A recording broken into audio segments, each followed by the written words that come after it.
নমস্কার বন্ধুরা, চলে এসেছি কুকিং টাইম চ্যানেলে। আজকে আমি তেলকই বানাবো। এই যে তেলকই রান্না করব। এই যে বন্ধুরা, তেলকইয়ের জন্য আমি বড় বড় সাইজের কই নিয়ে এসেছি তেলকই করব বলে। লবণ দিয়ে দেবো,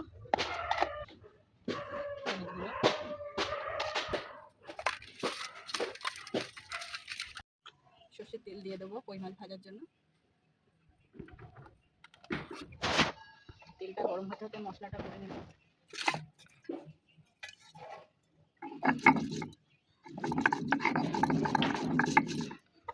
এখানে শুকনো লঙ্কা, আদা, রসুন, পেঁয়াজ একসঙ্গে বেটে নেব।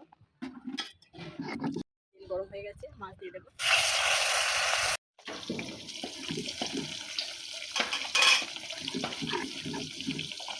ভাজা হয়ে গেছে, এবার আমি তুলে নেবো,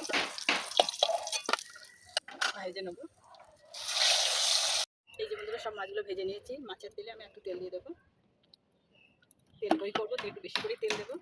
ফোড়ন দেবো, জিরে ফোড়ন দিয়ে দেবো, বাটা মশলা দিয়ে দেবো, একসঙ্গে বেটে নেবো। ধনে গুঁড়ো দিয়ে দেবো, কাশ্মীর লঙ্কার গুঁড়ো দেবো। ভালো করে মশলাটা কষিয়ে নেবো। টমেটো কুচি দিয়ে দেবো,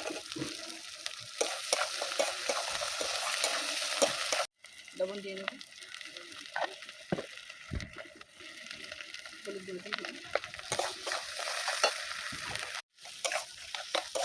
মশলা কষানো হয়ে গেছে, এবার জল দিয়ে দেবো অল্প।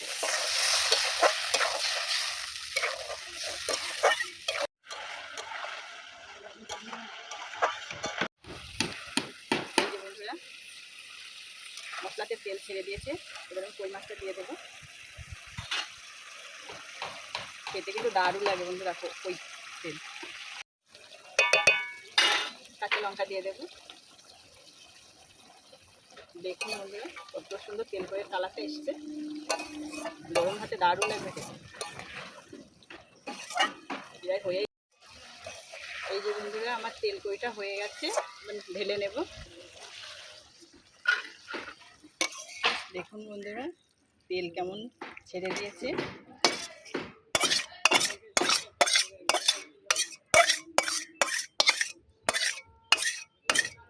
এই যে বন্ধুরা, দেখুন আমার তেলকইটা রেডি হয়ে গেছে।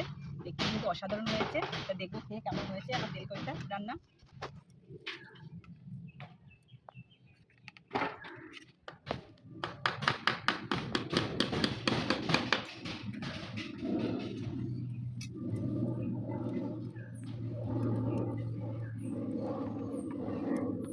সত্যি বন্ধুরা, দারুণ হয়েছে। গরম ভাতে, আমি তো শুধু খাচ্ছি, গরম ভাতে এখান থেকে কিন্তু দারুণ লাগবে। আপনারা যদি চান বাড়িতে এইভাবে তেলকই করে খাবেন, খেতে খুব দারুণ লাগবে। আমার যদি ভিডিওটি ভালো লাগে তাহলে অবশ্যই কমেন্ট করে জানাবেন।